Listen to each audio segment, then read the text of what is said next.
So to round out this topic, I just want to talk a little bit about innovation and entrepreneurship. And when we talk about innovation, what we're doing is talk about the combination of the inventiveness process, so the process by which we invent something or come up with an idea, with the entrepreneurial process, which is the process of creating new value. So the job of entrepreneurs is to take an idea and turn it into a marketable product that we can sell into a particular market base.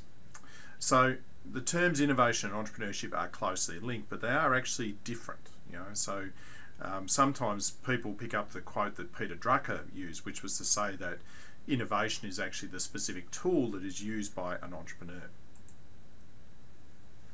So innovation is really the process by which entrepreneurs convert opportunities or ideas into these marketable solutions.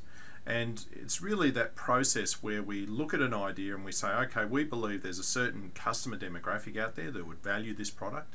We believe that we can create that new value for them, and that by coming up with the right mix of pricing and distribution, we can actually capture that value back for our organisation. And innovation is really the means by which the entrepreneur becomes a catalyst for change.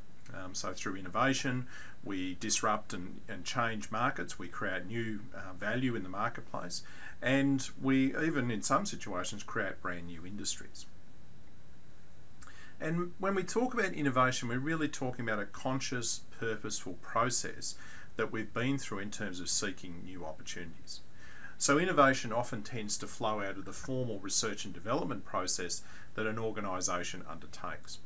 It's again this real notion that it's purposeful, that we've set out through a range of organisational processes to turn ideas into these market solutions. Now again, innovation, like many things we've talked about in this unit, come in multiple forms, and in fact there are 4 different types or classifications of innovation that we might see. The first type is our classic invention. So an invention is where we come up with a totally new product or service that has never existed before. Now we've touched on this point a couple of times throughout this semester, that invention is great. If you can invent something completely new that no one has ever experienced before, then that's a great source of potential wealth for you as an individual.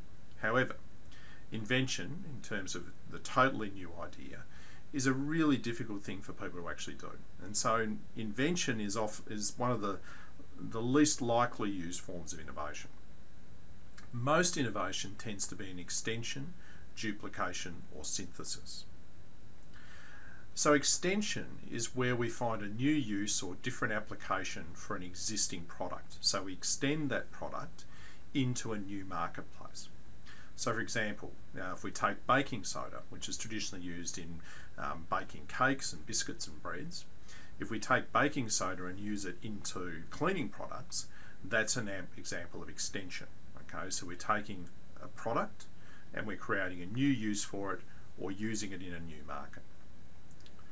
Duplication, on the other hand, is when we creatively replicate an existing concept. Now I use the word creatively here because if we were to just directly replicate, if we were just to copy exactly what someone else is doing, then we're really not going to be creating new value, and that probably wouldn't count as an innovative business solution. So duplication is when we take an existing idea and we adapt it and change it in some meaningful way so that we create new value, but we're still basically using an existing concept. And synthesis is where we have a combination of an existing concept or factor in a new formulation. So really what we're talking about here is a combination of extension and duplication, when we're looking at taking an existing idea and putting it into a new context. So again, when we're looking for innovations, when we're thinking about the types of innovations we might drive within our organisations, we might use any one of these 4 approaches. Now, when we talk about innovation, there's often a lot of misconceptions, a lot of errors that people make when they think about what we mean by innovation. And probably the major one is that innovations tend to be planned and predictable, that we can actually easily understand how an innovation is going to develop, and that it will progress through a logical pathway. Now again, research shows us that innovation can tend to follow unpredictable trajectories, and so it's hard to map out exactly how the innovation will occur. There's also a misconception that we have to be highly specified in terms of the technical elements of the product. In fact, again, innovation often is about getting the product out into the market and seeing how consumers use and adapt the product and changing the product as it evolves. Again, there's this idea that innovation relies solely on dreams and big picture ideas. A lot of innovation is actually small scale and what we would call micro innovation, minor changes to existing products and concepts that enable that product to move into slightly new, different market positions. And there's also this misconception that all innovation is about technology. Okay, we can also innovate in areas like the process that we use, or the approach to marketing that we use, or the distribution network that we use. So the innovation doesn't have to always be about innovative new technologies. So how do we then innovate? What are some of the principles that we need to adopt if we're going to drive innovation and idea generation within our organisation? We need to be action orientated.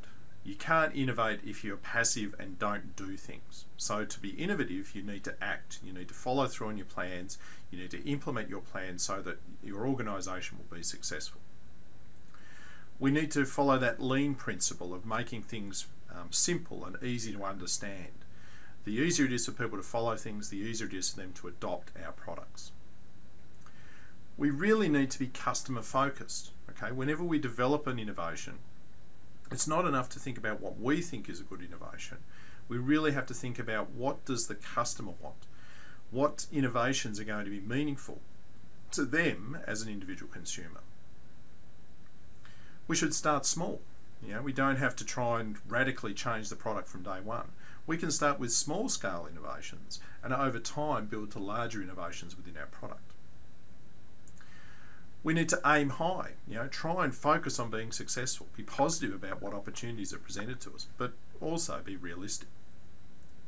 And rather than spend a lot of time thinking about what we should do, if we're going to be really innovative, then we need to try, test and revise. So we need to try things out, see how they work, we'll test them in the marketplace, and then not be afraid to change and adapt our ideas if the market conditions tell us that's needed.